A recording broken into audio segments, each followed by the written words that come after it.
60 বছর বয়সে কোটি টাকা দিয়ে কি হবে? যদি 18 বছর বয়সের সবগুলো পূর্ণ করতে না পারি কি হবে?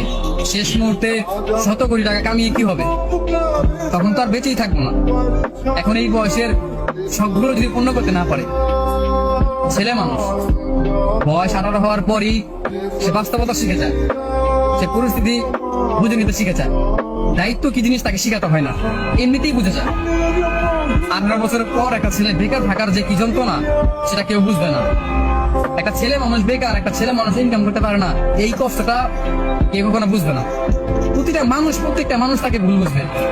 অথচ শেষ বয়সে এসে 100 কোটি টাকা দিয়ে কি হবে?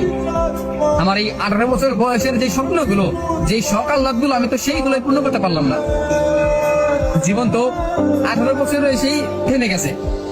মনে হয় না যে সামনে ভালো কিছু হবে, তারপর নতুন করে স্বপ্ন দেখি যে জীবনে ভালো কিছু করবো।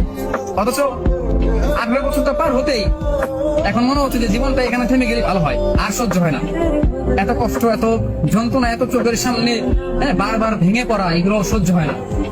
একটা ছেলে জানে, বিশ্বাস করেন ভাই, একটা ছেলে জানে যে কষ্টগুলো মানুষ দেখে। বয়স 18 হয়ে গেছে, তার ইনকাম নাই, তার স্বপ্ন পূরণ নাই, তার শখ আল্লাহ সব মিশে যায়, মানে সব ভেঙে যায়, চুরমার হয়ে যায়। এখানে তার কত কিছু হয়।